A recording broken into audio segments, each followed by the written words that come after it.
Once upon a time, there was a woman named Ngozi. Ngozi was not rich. She was not famous. She did not wear fine clothes or gold jewelry. But everyone on her street knew one thing about her. Ngozi was kind, even when life was not kind to her. Every morning, before the sun came up, Ngozi woke up from her thin mattress. Her room was small and hot. The roof leaked when it rained. The floor was cold at night. Still, she always sat up with a soft sigh and said to herself, "Let me start again." She washed her face with cold water. She tied her wrapper tight. Then she went outside to her small cooking space. She cooked rice. She cooked stew. The smell filled the air, even though the pot was small and the ingredients were never enough. As she stirred the pot, she talked to herself like a friend was there. "Today will be better," she said quietly. "God will help me today." When the food was ready, Ngozi packed everything into old containers. She carried her wooden table and placed it by the roadside. This was her shop. No walls, no roof, just a table, a bench, and hope. Cars passed. Buses honked. People rushed by with tired faces. Some bought food. Many did not. Ngozi smiled at everyone. "Good morning," she said again and again. Some people replied. Some did not even look at her. By afternoon, the sun was hot. Ngozi wiped sweat from her face. She counted her money and frowned. It was not much. She sighed but kept serving. That was when she noticed them again. Across the road, close to an unfinished building, 3 small boys sat on the ground. They were always there. Ngozi had seen them before, many times, but that day, she really looked at them. They were thin. Their clothes were dirty and torn. Their feet were bare. Dust covered their skin. But what caught her eye was not the dirt. It was their faces. They looked the same. The same eyes. The same nose. The same mouth. Triplets. Ngozi paused. Her spoon stayed in the air. "Are they really 3?" she whispered to herself. The boys sat quietly. They did not shout. They did not run. They did not beg. They just watched. Whenever someone bought food from Ngozi, their eyes followed the plate. When a man ate rice and meat, they watched. When a woman drank cold water, they watched. When someone laughed, they watched. Ngozi felt something heavy inside her chest. She served another customer, but her eyes kept moving back to the boys. One of them whispered something to the others. They leaned closer together. Then they looked back at the food. Ngozi swallowed hard. She remembered her own childhood. She remembered days when hunger made her head hurt. She remembered watching others eat. She shook her head. "No," she told herself. "Ngozi, focus on your work." But her eyes refused to obey. A woman buying food noticed when Ngozi was looking. "You know those boys?" the woman asked. Ngozi shook her head. "No," the woman hissed. "Street children. They are everywhere now. If you give them food once, they will never leave you." Ngozi forced a small smile. The woman paid and walked away. Ngozi watched the boys again. One of them scratched his arm. Another rubbed his stomach slowly, like it hurt. The third kept his eyes on the ground. Ngozi's heart beat faster. She spoke to herself again. "If I give them food, what will I eat later?" she asked quietly. "What if customers come?" Her spoon trembled slightly. A bus stopped nearby. More people passed. But nobody looked at the boys. Ngozi felt angry, but not at anyone. Just at life. She served another customer. Then another. As time passed, fewer people came. The sun began to move down slowly. Ngozi counted her food. There was still some left. She looked across the road again. The boys were still there. They had not moved. Ngozi took a deep breath. Her mind started to argue with itself. "You are poor too," one voice said. "You cannot save everyone." Another voice answered, "But you can save someone." Ngozi pressed her lips together. She picked up her spoon. She picked up a plate. Her hand stopped halfway. She remembered Madame Bisi, the woman who sold food 2 shops away. Madame Bisi always laughed at her. "Kindness will not pay your rent," Madame Bisi once said. Ngozi shook her head. "I am not trying to pay rent with kindness," she whispered. "I just want to be human." She stood up slowly. Her legs felt weak. She looked at the boys again. This time, one of them noticed her standing. Their eyes met. The boy did not smile. He did not wave. He just looked back, careful and unsure. Ngozi felt her throat tighten. She walked a few steps forward, then stopped. "What if they run?" she thought. She cleared her throat. Her voice came out soft but clear. "Come," Ngozi said. The boys did not move. She tried again, louder this time. "Come here," she said, pointing to her table. The boys looked at each other. One whispered something. Another shook his head. Ngozi felt nervous. "I won't beat you," she said quickly. "I just want to talk." People nearby glanced at her, curious. The boys slowly stood up. Their movements were careful, like people who had been chased many times before. They walked toward her, step by step. Ngozi's heart pounded. As they got closer, she could see them clearly now. They were younger than she thought. Very young. She swallowed and forced a gentle smile. "Come," she said again, this time softer. "Don't be afraid." And the boys finally reached her table. The three boys stood in front of Ngozi's table, close enough now that she could see everything clearly. Their clothes were not just dirty. They were old and torn in many places. One boy's shirt had no buttons. Another one's shorts were too big and kept slipping down. The third boy wore slippers that were not the same size. One was bigger than the other. Ngozi felt her chest tighten. She looked around quickly. People were still walking past.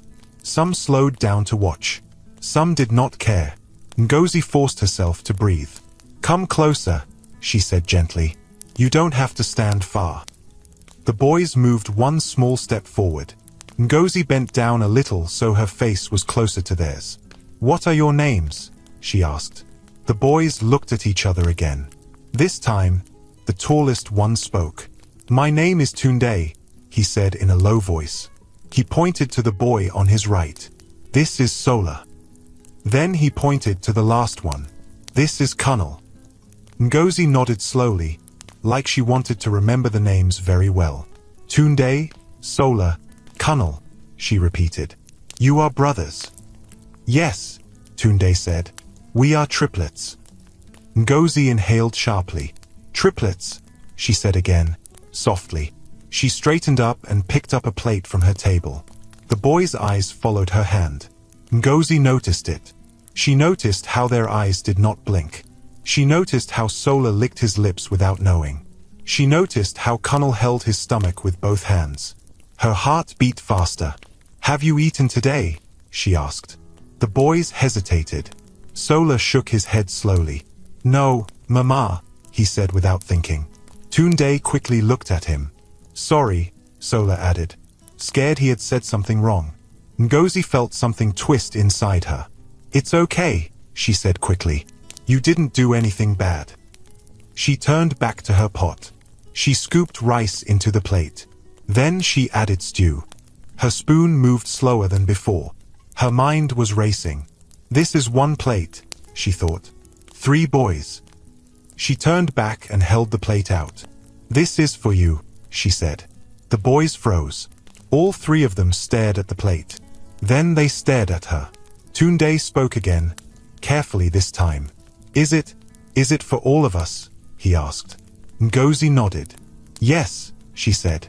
"It is for all of you." The boys did not rush the plate. They did not grab it. They did not fight. Instead, they lowered themselves to the ground in front of the table. Tunde gently took the plate from Ngozi. He placed it on the ground between them. Then something happened that made Ngozi forget to breathe. The boys looked at the food. Then they looked at each other. Without talking, they used their fingers to divide the rice into 3 equal parts. Slowly, carefully. No one took more. No one complained. When they were done, they nodded at each other like an agreement had been made. Then they started eating. Ngozi stood there, frozen. She felt heat rise to her eyes. She turned her face away quickly so they would not see her crying. Behind her, A woman passing by scoffed. "See them," the woman muttered. "Like hungry cats." Ngozi clenched her jaw. She turned back to the boys and watched them eat. They ate slowly, like they were afraid the food might disappear if they rushed it. Sola smiled while chewing. Kunal kept his eyes on the plate. Tunde ate quietly, his face serious. When they finished, not a single grain of rice was left. Tunde picked up the plate and stood up. "Thank you," he said. The other two followed. "Thank you, Mama," Sola said. "Thank you," Kunal added. They held the plate out to her. Ngozi hesitated, then took it. "You're welcome," she said. The boys stepped back, ready to return to their spot across the road. Ngozi watched them turn away. Her chest felt empty again.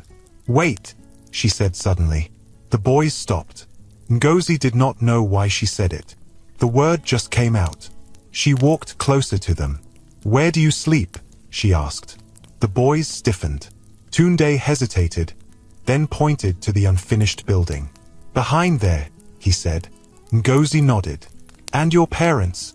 she asked softly. The boys' faces changed. Sola looked down. Kunal blinked fast. Tunde swallowed. "They died," he said. "How?" Ngozi asked. "There was fire," Tunde said. "In our house." Ngozi closed her eyes for a moment. She opened them again and forced a steady voice. "You can come here tomorrow," she said. "If you want." The boys looked surprised. "Tomorrow?" Sola asked. "Yes," Ngozi said. "When I am selling food." Tunde nodded slowly. "Thank you." The boys walked away. Ngozi watched them sit down again across the road. She returned to her table, but her hands were shaking. That day, she sold less food than usual. But she did not feel like she lost anything. The next day, the boys came again. This time, they did not wait far. They stood closer to her table, but not too close. Ngozi smiled when she saw them. "You came," she said. "Yes," Sola said quickly. Ngozi served customers first. The boys waited. They did not complain. They did not beg. When there was a free moment, Ngozi brought out a plate. Again, one plate. Again, rice and stew. Again, the boys divided it into 3. Ngozi sat down on her bench and watched them. "You are very careful," she said. Tunde nodded. "We share everything." "Even water," Kunal added. Ngozi nodded slowly. That afternoon became a pattern. Every day, after selling for some time, Ngozi gave them food. Sometimes rice, sometimes beans, sometimes only bread, but always something. People started noticing. A man buying food one day shook his head. "You are spoiling them," he said. "They will depend on you." Ngozi smiled politely. "They are only eating." Another woman whispered to her friend. "She is wasting food." Ngozi heard it. She pretended not to. As days passed, the boys became more relaxed around her. Sola talked a lot. He asked questions. "Why do buses shout?" he asked one day. "They don't shout," Ngozi laughed. "They honk." "Oh," Sola said, satisfied. Kunal did not talk much. He watched everything. He noticed when customers were angry. He noticed when Ngozi was tired. One day he asked quietly, "Are you okay, Mama?" Ngozi smiled. "I am fine." Tunde stayed serious. He watched the road. He watched people. He watched Ngozi. One afternoon, he asked, "Why are you helping us?" Ngozi paused. She did not answer immediately. She wiped her hands on her wrapper.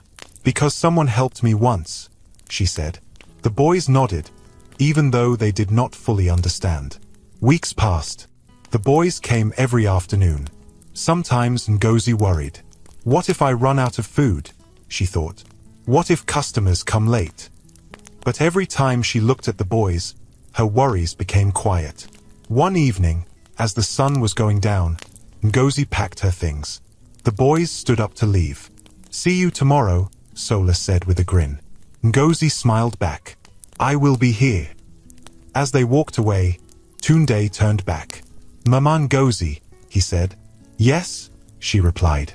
"One day," Tunde said slowly, "we will not forget you." Ngozi laughed lightly. "Just come and eat tomorrow."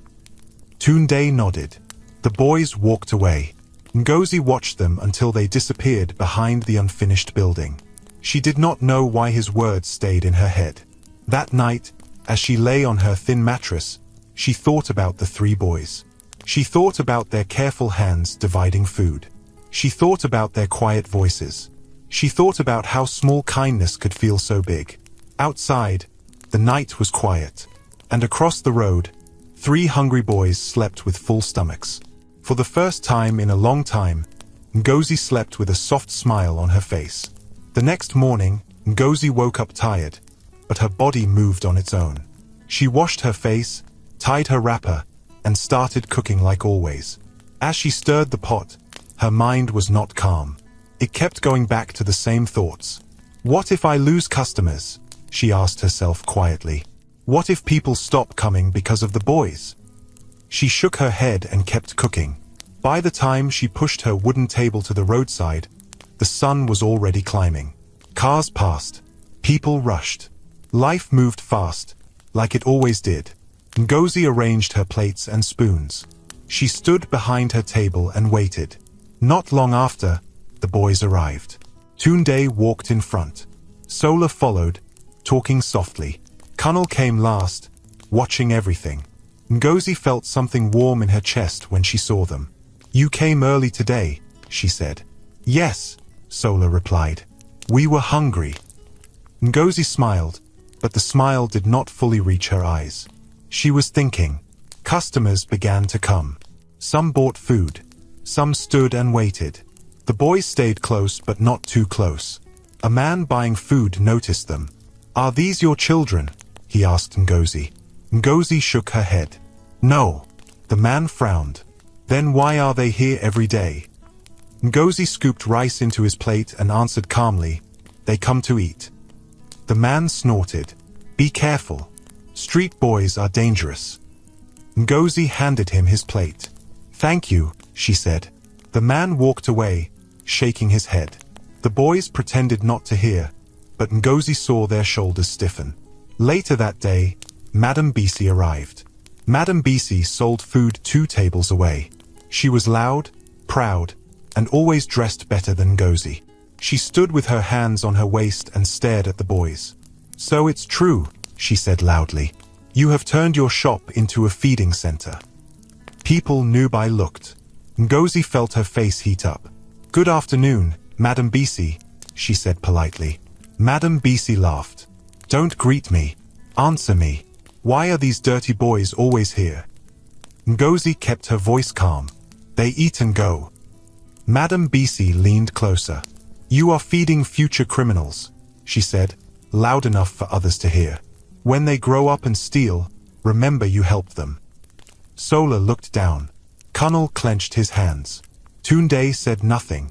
Ngozi felt anger rise in her chest, but she swallowed it. "They are just children," Ngozi said. Madame Bisi scoffed. "Children turn into thieves." She turned to a customer and laughed. "See kindness killing business." The customer laughed too.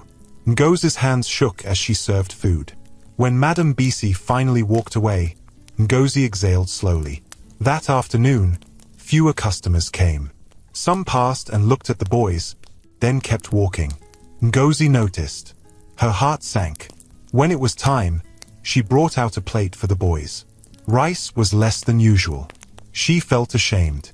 "I'm sorry," she said. "Today is small." Tunde shook his head. "It's okay." They divided the food like always. Ngozi watched them eat and felt tears burn her eyes. That evening, as she packed up, her money was not enough. She counted it twice. Still not enough. She sat on her bench and stared at the road. The boys stood nearby, waiting. "Go," she told them softly. "It's late." They nodded and walked toward the unfinished building. Ngozi stood up slowly and followed them with her eyes. As she turned to leave, she heard voices. She stopped. The voices were low, coming from behind the building. She recognized them. The boys. Ngozi did not mean to listen. She really did not. But her feet froze. Sola spoke first. "Do you think she will stop feeding us one day?" he asked. Kunal answered quietly, "I hope not." Tunde was silent for a moment. Then he said, "Even if she stops, we must not be angry." "Why?" Sola asked. "Because she already did too much," Tunde said. Ngozi's chest tightened. Sola sniffed. "I wish we had clean clothes." Kunal added, "I wish we could sleep inside a room." There was a pause. Then Tunde said something that made Ngozi press her hand to her mouth. "One day," he said, "we will come back for Mama Ngozi." Sola laughed softly. "With what?" "With something," Tunde said. "We will not forget her." Ngozi felt her knees weaken. She leaned against the wall, tears sliding down her face. She turned and walked away quietly so they would not see her. That night, Ngozi did not sleep well. She turned on her mattress again and again. Madame Bissa's words played in her head. "You are feeding future criminals." She looked at the ceiling. What if she is right? Ngozi whispered. She imagined the boys growing up angry. She imagined them stealing. She imagined people blaming her. Her chest hurt. The next morning, Ngozi woke up late. She sat on the edge of her mattress and stared at the floor. "Maybe I should stop," she said to herself. "Just stop." She did not move for a long time. Then she stood up slowly and started cooking.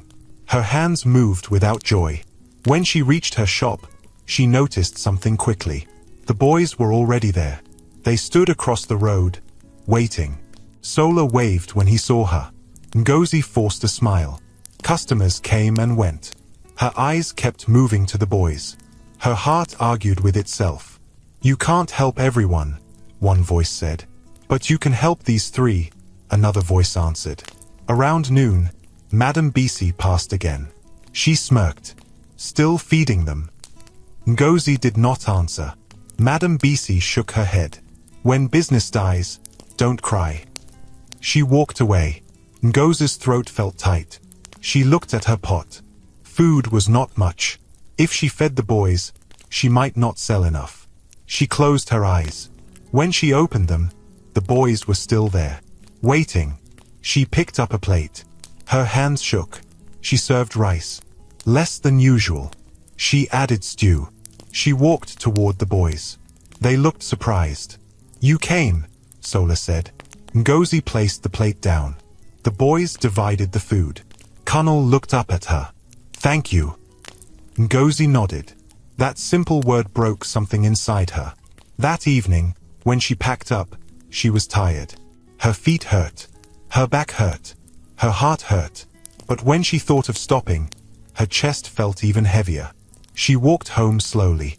As she lay on her mattress, she spoke out loud. "I don't know how long I can do this," she said. "But I will try." Outside, the night was quiet. Across the road, 3 boys slept close to each other. And even though the world kept shouting that kindness was foolish, Ngozi chose it again. The trouble did not come suddenly. It came slowly, like a shadow that kept growing every day. For weeks after Madame Bissa's loud words, business became worse. People still passed Ngozi's table, but many did not stop. Some looked at the boys first, then walked away. Others whispered as they passed. Ngozi noticed everything. She noticed the way people avoided her eyes. She noticed the way customers hurried away after buying food. She noticed how her pot became empty faster, but her money stayed small. That morning, Ngozi woke up with a heavy chest. She sat on her mattress for a long time before standing up. "I will manage," she told herself. "Just today." She cooked with less rice than usual. She cooked with less stew. She told herself she would cook more tomorrow. When she got to the roadside, the sun was already hot. She set up her table and waited. The boys were not there yet. Ngozi felt strange. "They are probably late," she said to herself. Customers came early that day. One bought food, then another, then 2 more. Ngozi served quickly. Her pot became lighter. She looked inside and frowned. "This is too fast," she whispered. She glanced across the road again. Still no boys. Her heart began to beat faster. What if they don't come today? She wondered. She tried to focus on serving food. By midday, her pot was almost empty. She wiped sweat from her face and stared inside the pot again. "There is nothing," she said quietly. "Just a little rice stuck to the bottom. Just a little stew."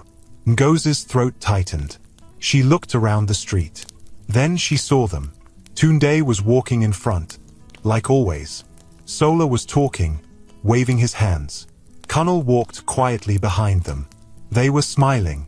They were coming for food. Ngozi's heart dropped. She forced herself to smile back. "You came," she said as they reached her table. "Yes," Sola said. "We were hungry." Ngozi swallowed.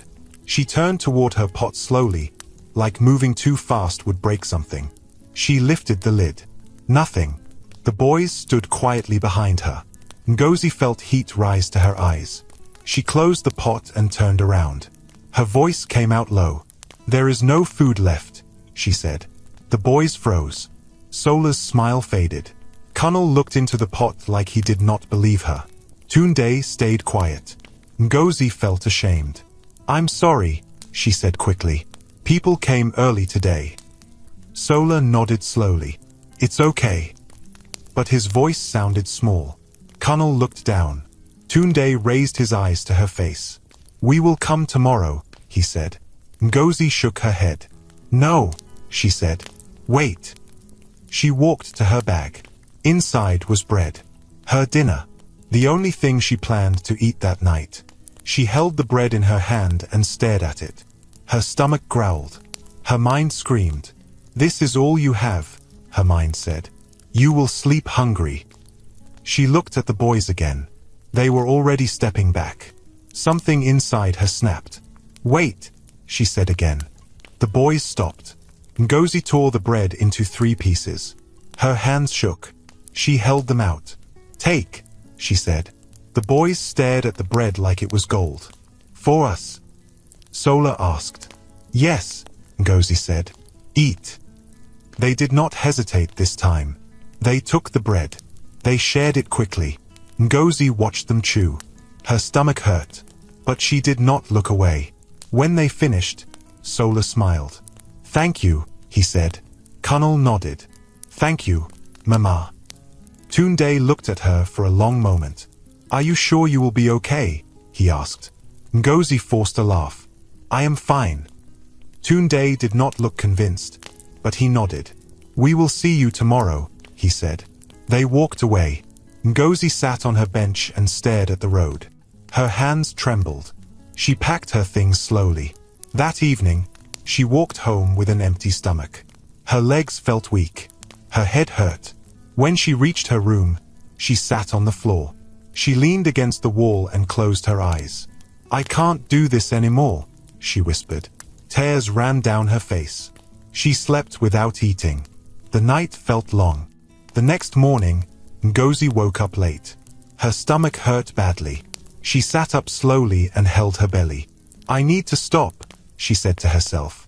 "Just stop." She cooked less food than ever before. Her hands moved slowly. Her heart felt heavy.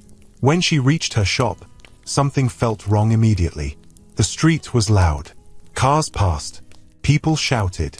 But something was missing. The boys. They were not across the road. Ngozi's heart skipped.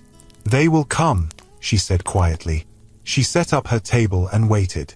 Customers came and went. Still no boys. Ngozi wiped her hands on her wrapper again and again. She kept looking across the road. Nothing. An hour passed. Then 2. Ngozi felt fear crawl into her chest. She could not focus anymore. She packed her table early and crossed the road. She walked toward the unfinished building. "Tunde," she called softly. No answer. "Sola," she called louder. Nothing. "Kunal," she shouted. Her voice echoed. She walked behind the building. The place was empty. No boys. No bags. No slippers. Ngozi's chest tightened. She ran back to the road and asked a man nearby. "Did you see 3 boys here this morning?" she asked. The man shrugged. "Street boys? They come and go." Ngozi ran to another shop. "Did you see the boys?" she asked. The woman shook her head. "Not today." Ngozi felt panic rise. She walked further down the road. She called their names again and again. People stared at her. Some shook their heads. Some ignored her. Clouds began to gather. The sky darkened. Ngozi's chest hurt. Then rain started. At first, it was light. Then it became heavy. Ngozi did not stop. She ran through the rain. "Tunde!" she shouted. "Sola! Kunnel!" Her clothes stuck to her body. Her hair was wet. Water ran down her face. People ran for cover. Ngozi kept running. She checked behind shops. She checked under bridges. She checked near gutters. Nothing. Her voice became hoarse. Her legs became weak. Finally, she stopped. Rain poured down. She stood in the middle of the road, shaking. "Where are you?" she cried. Cars honked. People shouted. Ngozi did not care. She sank to her knees. Rain mixed with her tears. "I'm sorry," she whispered. "I'm sorry I couldn't do more." She stayed there until the rain slowed. When she finally stood up, she felt empty. She walked home slowly. Her feet dragged on the ground. That night, Ngozi did not sleep. She stared at the ceiling and listened to the rain drip from the roof. Her chest hurt with fear. Her mind filled with terrible thoughts. What if something happened to them? What if they are hurt? What if they are gone forever? She hugged herself tightly. "I should have done more," she whispered.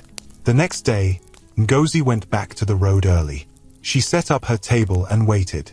Her eyes searched everywhere. The boys did not come. That day, she did not sell much. She barely noticed. Her heart was somewhere else. As the sun went down, Ngozi packed her table. She stood for a long time, staring at the unfinished building. "Tunde," she whispered one last time. There was no answer. Ngozi turned and walked home slowly. She did not know it then, but that day was the last day she would see the boys as children. And the street that once held their small footsteps felt painfully empty. The days after the boys disappeared felt long and empty.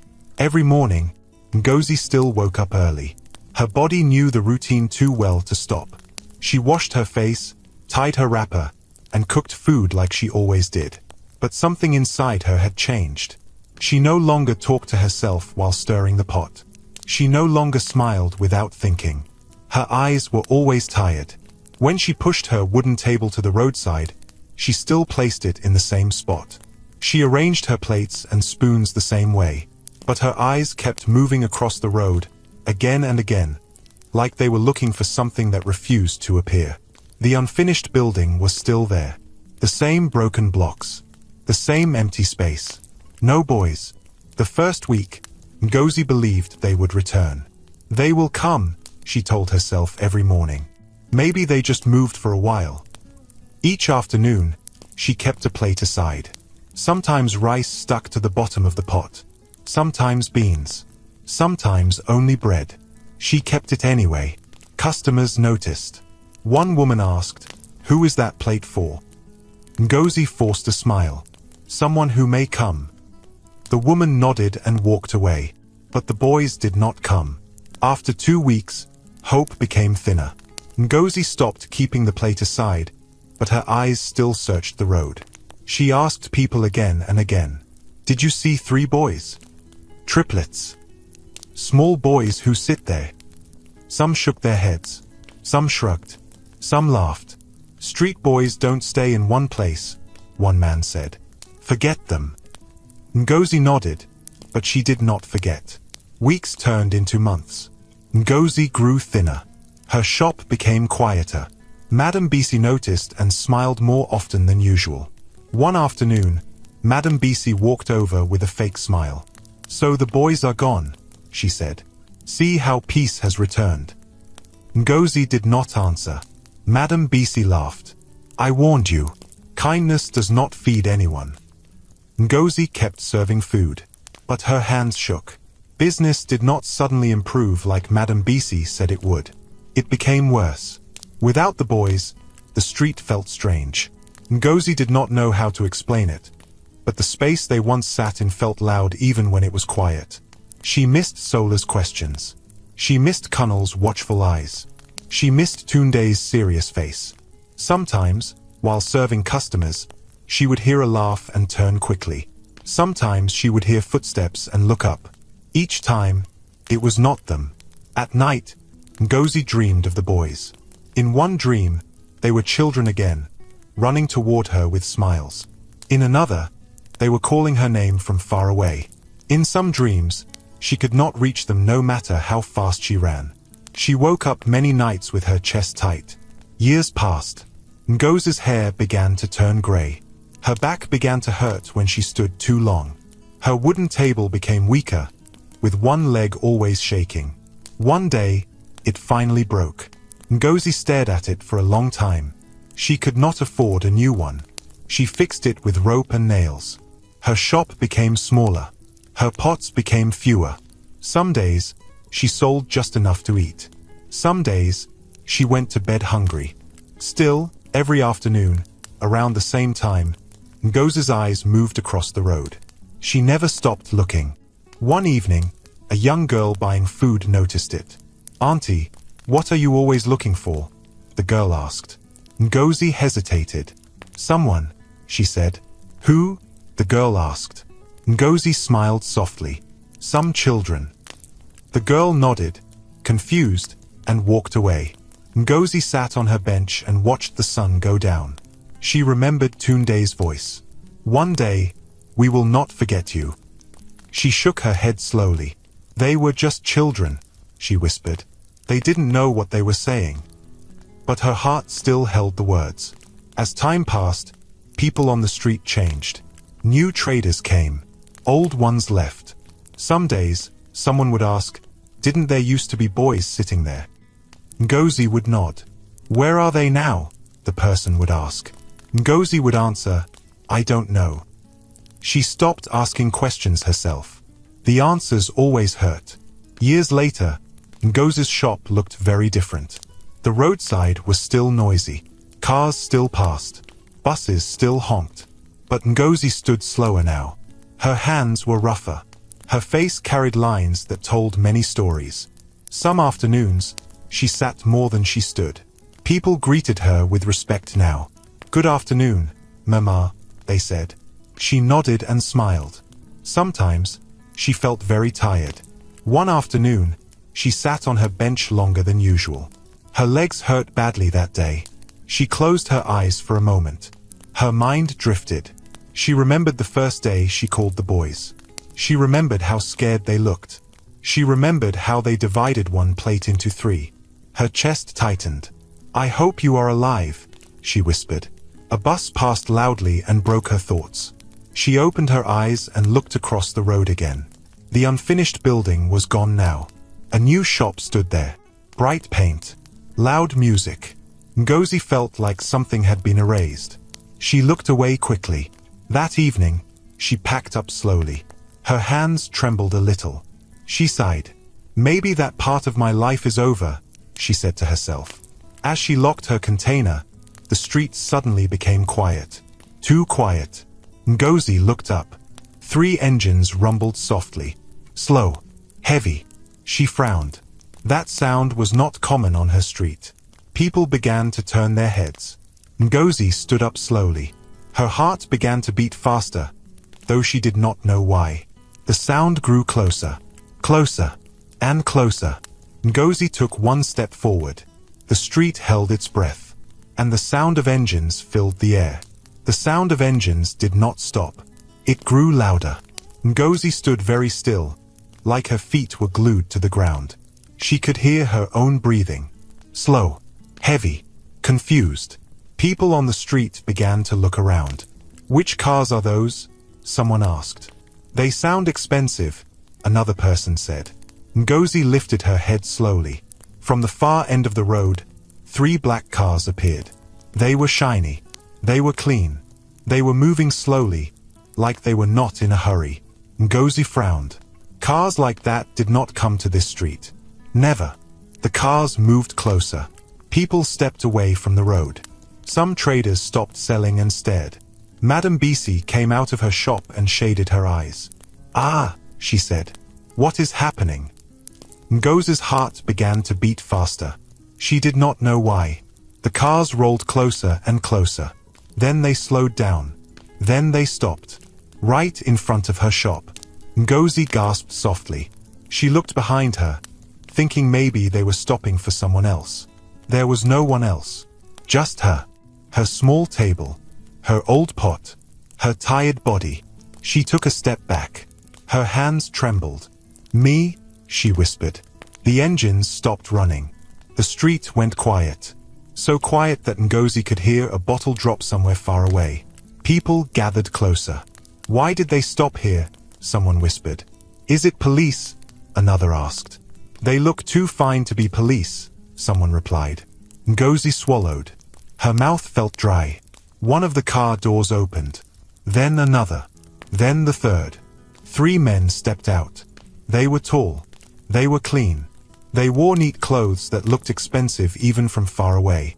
Their shoes shone under the sun. Ngozi's heart pounded hard.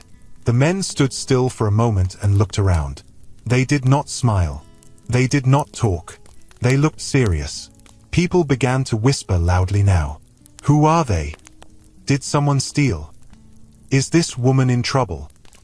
Madame BC crossed her arms and smiled. "Finally," she muttered. "Maybe she is being arrested." Ngozi heard her. Her chest tightened. One of the men looked straight at Ngozi. Their eyes met. Ngozi felt a strange shock run through her body. Something about the way he looked at her felt familiar. She shook her head. "No," she whispered. "It can't be." The man looked away and spoke quietly to the others.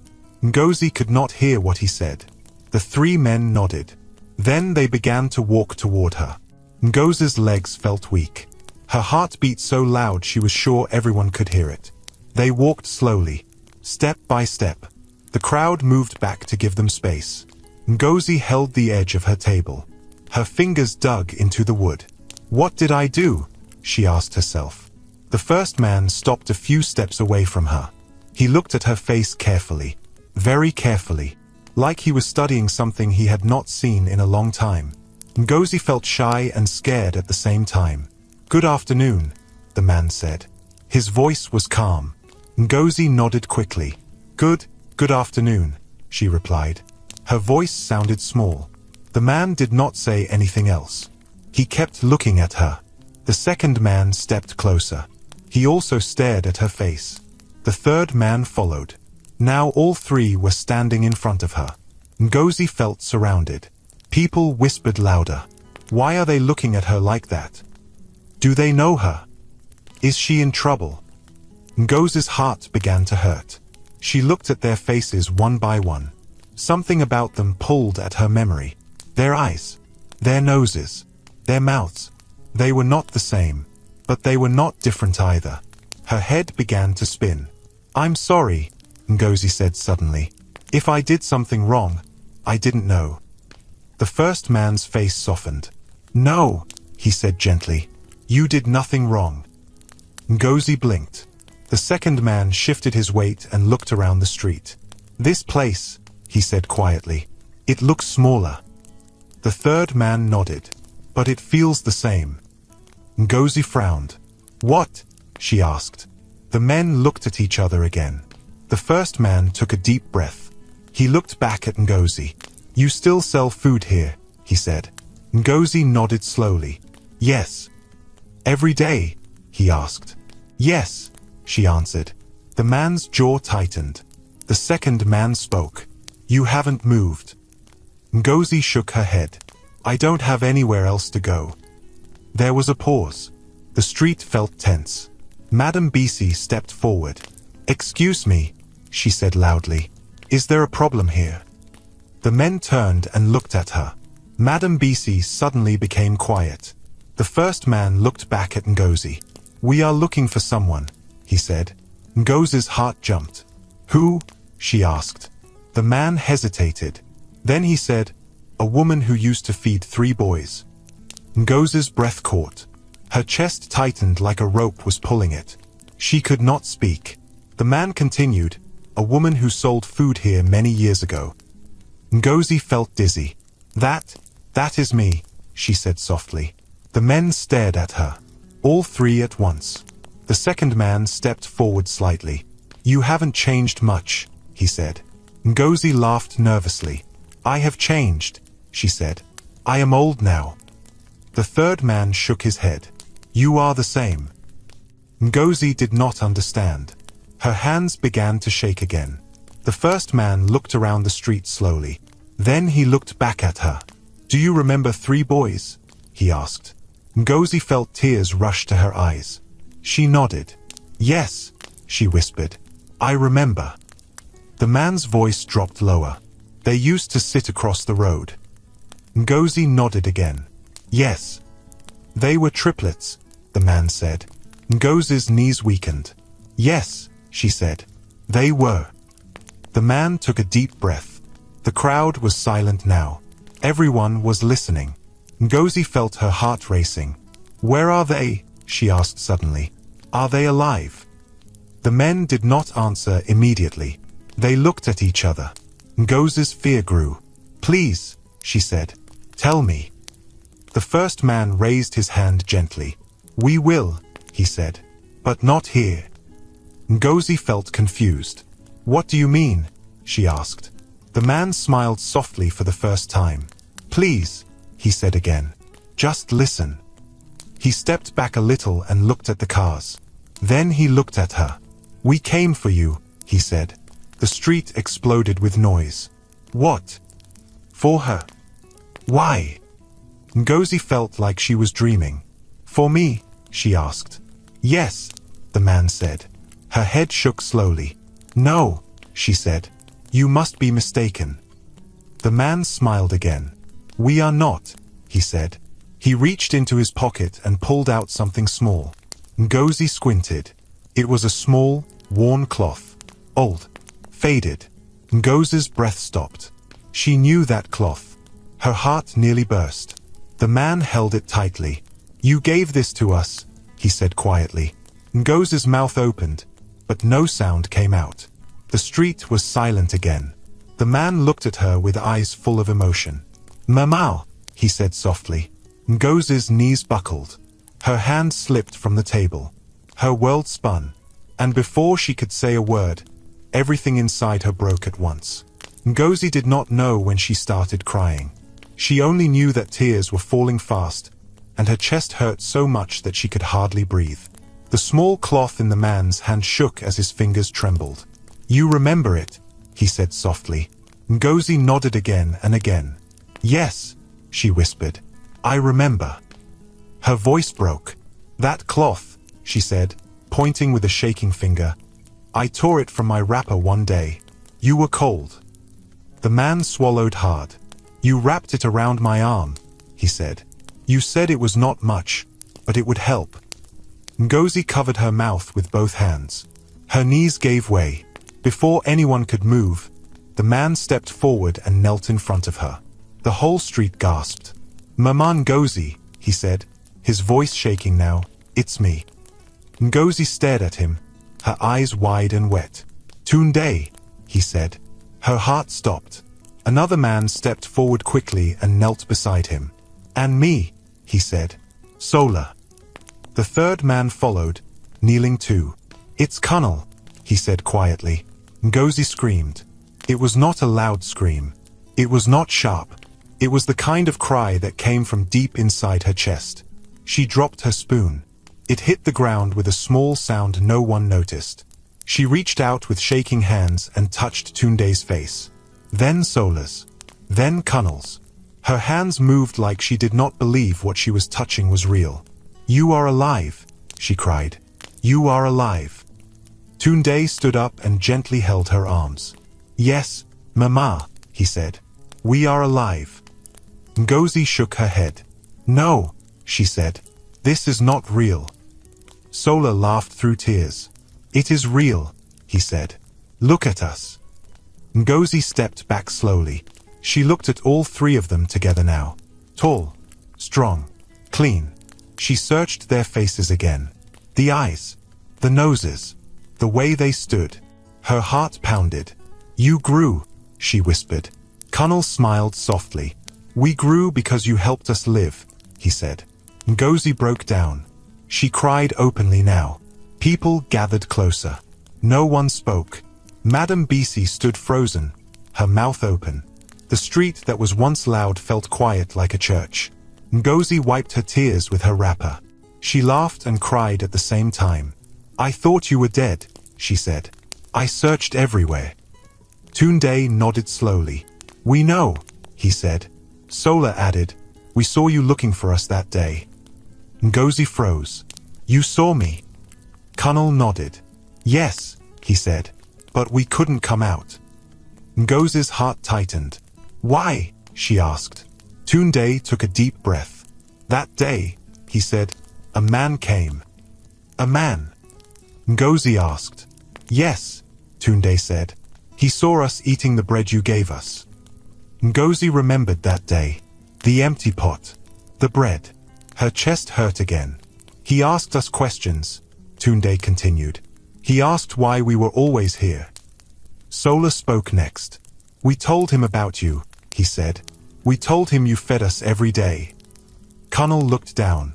"He said we should follow him," he said. "He said he would help us." Ngozi felt fear rush through her. "And you followed?" she asked. Tunde nodded. "We were scared," he said. "But we were more scared of staying on the street." Ngozi closed her eyes for a moment. "And you didn't come back," she whispered. "We couldn't," Sola said quickly. "They moved us far away." "Very far," Connell added. Ngozi opened her eyes. "Did they treat you well?" she asked. Tunde smiled softly. "They did," he said. "They fed us. They gave us clothes. They sent us to school," Sola added. "They told us to study hard," Connell said. Ngozi's hands trembled. "All this time," she said, "I thought you were gone." Tunde shook his head. "We were always thinking of you," he said. Sola smiled. "Every day," he said, "especially when food tasted good." Ngozi laughed through tears. "Why didn't you come back earlier?" she asked. The three men looked at each other. Tunde spoke. "We wanted to come back as men," he said, "not as hungry boys." Sola nodded. "We wanted to come back with something," he said. Connell added softly, "Not empty-handed." Ngozi shook her head. "I didn't give you food so you would pay me back," she said. Tunde smiled. "We know," he said. "That is why we came." Ngozi looked around. The crowd was thick now. Everyone was listening. A woman whispered, "So these are the boys." A man said, "God is great." Madame Bisi's face was pale. Ngozi suddenly remembered her shop, her table, her pot. She felt shy. "This place," she said quietly, "it is small." Tunde looked around slowly. His eyes moved from the road to the shops to the crowd. Then he looked back at her. "This place is where we became human," he said. Sola nodded. "This is where someone saw us," he said. Connell smiled. "This place saved our lives," he said. Ngozi's heart swelled. She reached out and held all three of their hands. "Sit," she said suddenly. "Sit down." They laughed gently. "Like before?" Sola asked. "Yes," Ngozi said. "Like before." They sat on small stools near her table, just like old times. Ngozi stood and looked at them. Her hands shook as she served them water. "Drink," she said. They drank slowly. People pushed closer. Someone shouted, "Tell us what happened to them." Another said, "Are they rich?" Tunde raised his hand gently. "Please," he said, "give us a moment." The crowd quieted again. Ngozi looked at their clothes. "Why did you come with 3 cars?" she asked. Sola smiled. "So you would notice," he said. Connell laughed softly. "So the street would stop," he said. Tunde looked at her seriously. "So you would believe," he said. Ngozi laughed and cried again. "You didn't change," she said. Sola grinned. We just grew taller. Ngozi touched their arms. You are strong now, she said. Tunde nodded. Because you fed us, he said. The street stayed quiet. No one mocked. No one laughed. Even Madame Bisi said nothing. Ngozi looked at the three men sitting in front of her. Her heart felt full and heavy at the same time. Thank you for coming back, she whispered. Tunde looked up at her. We promised, he said. Sola added, we said we would not forget. Kunal nodded. And we didn't, he said. Ngozi took a deep breath. The sun was still high. The day was not over. But something had already changed forever. And the whole street watched in silence as a promise made by hungry boys came back as living truth. The street stayed quiet for a long time. Ngozi stood in front of her table, looking at the three men sitting close to each other like they used to do when they were boys. Her heart felt too full for her chest. She did not know whether to laugh or cry again. People around began to whisper, but no one dared to speak loudly. Tunde stood up slowly. He looked at Ngozi with respect, the same way a child looks at a mother. Mama, he said, please sit. Ngozi shook her head. I am fine. Sola smiled gently. You are not fine. You have been standing all your life. Some people laughed softly. Kunal brought out a small chair from the car behind them and placed it near her table. Please, he said. Ngozi hesitated, then sat down. Her legs hurt more than she wanted to admit. Tunde took a deep breath. We did not come here to make noise, he said. We came to finish something. Ngozi looked confused. Finish what? She asked. Sola glanced at the street, then back at her. A debt, he said. Ngozi frowned. I told you, I did not give you food because I wanted anything back. Kunal nodded. We know. Tunde stepped closer. You fed us when you had nothing, he said. You fed us when people mocked you. You fed us even when it hurt you. Ngozi lowered her eyes. I just cooked food, she said. That is all. Tunde shook his head slowly. No, he said. You gave us life. The crowd murmured. Ngozi wiped her face with her wrapper. I am just happy you are alive, she said. That is enough for me. Sola smiled and looked at Kunal. Kunal nodded and walked to one of the cars. He opened the door and brought out a brown envelope. He walked back and handed it to Tunde. Tunde held it carefully, then turned to Ngozi. Mama, he said, we want you to close this shop. Ngozi's eyes widened. Close? She asked. Why? Sola answered quickly, because you don't belong on the roadside anymore. Ngozi shook her head hard. No, she said. This shop is my life. Kunal spoke calmly. This shop was your life when you had no choice. Ngozi looked at them, confused. Tunde knelt again, this time slowly and clearly, so everyone could see. This woman raised us without giving birth to us, he said loudly. The crowd gasped. She fed us every day when we were nobody, Sola added. She treated us like humans when the world treated us like dirt, Kunal said. Ngozi covered her face. Please, she whispered. Don't talk like that. Tunde stood up and opened the envelope. Inside were papers. He held them up. We bought you a shop, he said. The street exploded with noise. A shop? Bought? For her? Ngozi stood up suddenly. No, she said. No, no, no. Tunde held her hands gently. It is already done, he said. It is yours. Ngozi's chest heaved. Where? She asked, her voice shaking. Sola smiled widely. Not far, he said. A clean place. With walls. With a roof. Kunal added, with chairs, tables, and a storeroom. Ngozi shook her head again and again. I cannot manage that, she said. I am old. Tunde smiled softly. You managed 3 children, he said. You can manage a shop. Ngozi laughed and cried again. The crowd clapped. Some people wiped their eyes. Madame Bisi stood frozen, her mouth half open. Ngozi looked at her table. The old wood. the weak leg tied with rope, the pot that had cooked food for hungry children. She touched it gently. "This table fed you," she said quietly. "Yes," Sola said, "and it fed hope." Ngozi sighed deeply. "When?" she asked. "Today," Kunal said. Ngozi gasped. "Today?" she asked. "Yes," Tunde said. "We want you to see it." Ngozi looked around. "What about my things?" she asked. Sola laughed.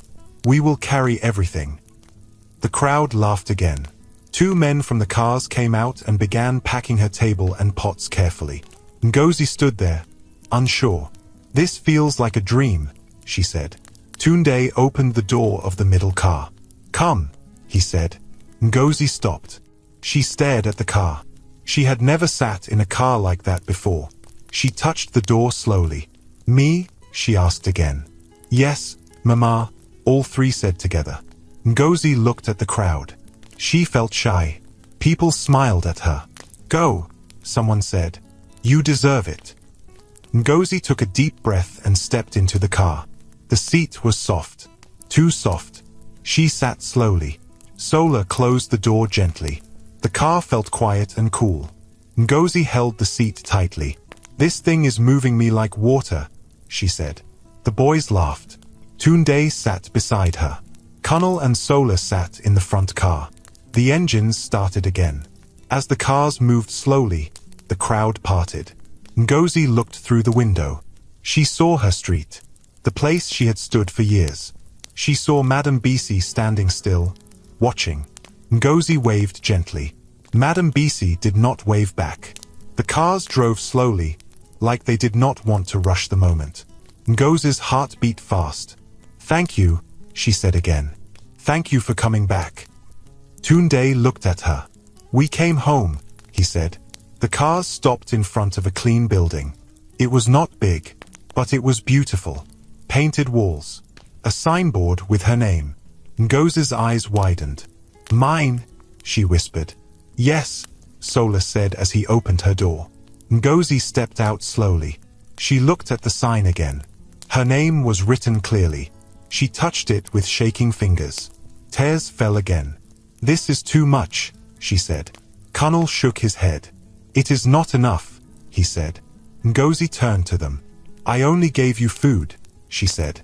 Tunde smiled. "No, Mama," he said. "You gave us a future." Ngozi looked up at the sky. She breathed in deeply. For the first time in many years, her chest felt light. The three cars stood quietly behind her. The promise was fulfilled. And the woman who once fed hungry triplets by the roadside finally walked into a life she never asked for, but fully deserved.